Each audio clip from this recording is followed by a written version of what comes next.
last few months.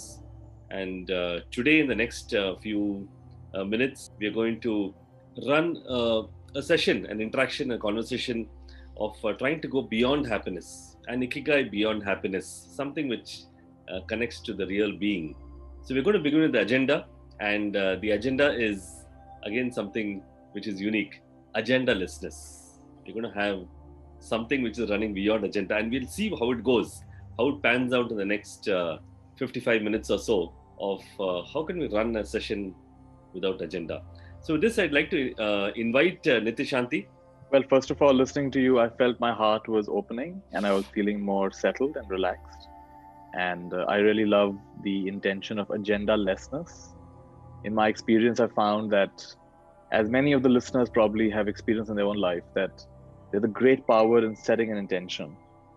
And I used to set an intention before each of my talks, each of my interactions. It was uncanny how the intention, I usually write it like it's already happened. I'm so grateful now that I write an intention. And it was uncanny how often that happened. It just came exactly what I wrote. And then I said, but what if I let go of setting an intention? What will happen? Will my programs not be good? My talks not be good? And I was actually amazed. My teachings went to the next level. I realized there's a dimension higher than intention. It's non-intention.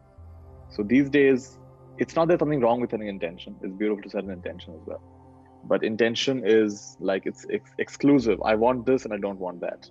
Whereas non-intention is inclusive. It's like I really trust life so much that even if someone was to get disappointed in what I was saying, stand up and walk away while I was teaching, I would not believe that's bad. Because every time I disappoint someone, I appoint someone. In the moment that they stood up and walked away, they appointed themselves as the authority on their lives and not me. And what bigger gift can I give somebody else? So I completely restructured my way of looking at it.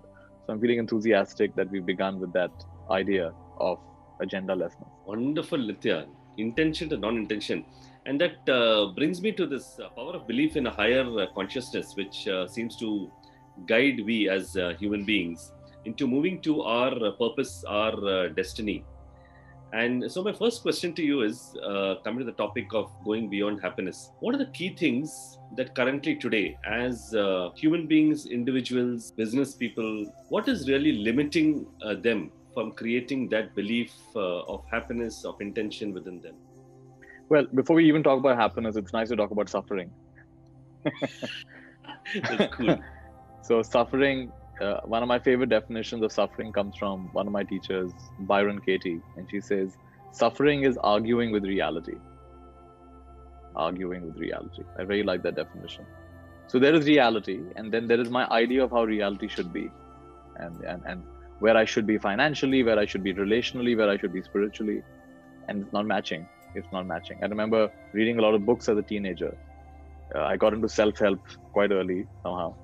And I read all these books. It gave me all these amazing ideas. I felt so inspired. But they weren't coming into my life.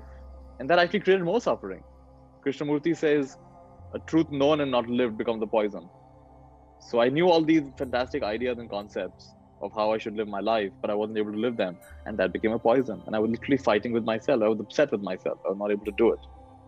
Sometimes people come for my sessions also. They get inspired. But then after a few weeks, they find they can't sustain it. That actually becomes a new baggage. Oh, I've learned it, but I'm not able to do it. So suffering is arguing with reality, and suffering is different from pain. Pain is inevitable. We will have some discomfort in our life. There is no getting away from that. Pain is inevitable. Suffering is optional. And that's a big insight of the Buddha. The Buddha says, you already have one dart. Why do you add a second dart? What he means is you already have the arrow of physical pain. Why do you add the arrow of emotional pain? Right? Why do you add the arrow of mental pain? He said that is not required. And it is possible to go through this life. You see, pain is always bearable. Suffering is always unbearable. Why? Because suffering is based on imagination. Whereas pain is based on a reality. And it's possible to train yourself.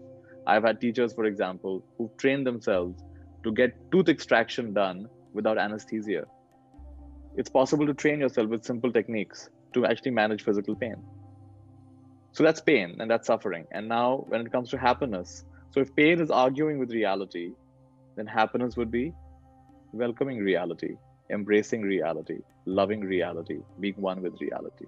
I would say being a student of reality. When people ask me who's my teacher, I say life is my teacher, because I have not met a human being who's sharp enough for my cunning mind.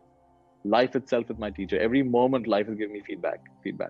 It shows me by the way I speak, by the way I think, by the condition of my heart, by the kind of actions I take. It's constantly giving me input. So yeah, I would say happiness then becomes coming more in alignment with reality the way it is. So for all the people listening, what if you make life your teacher? And then every single moment, your child is teaching you, your spouse is teaching you, the maid who comes to your home to clean up, this is of course the Indian phenomenon, that's teaching you, she's teaching you, everything is teaching us, the traffic is teaching us. And if you can learn to think like that, then like our apps and our phones, which are constantly updating. I mean, these days you can hardly open an app and say, hey, update, please, update required. Update required, I just updated you 1 week back. No, update required. Why? Because they're constantly finding bugs and they're cleaning them up. Finding bugs and they're cleaning them up. How often do we debug ourselves? Life, every time you get upset, every time you get reactive, that's life showing you there's a bug in your system. There's a bug in your way of thinking. You're arguing with reality. So I'd like to conclude by saying life is absolutely flawless, except when we believe our thinking. And so when we start cleaning up our thinking, checking against reality again and again and again, we update the operating system of our life.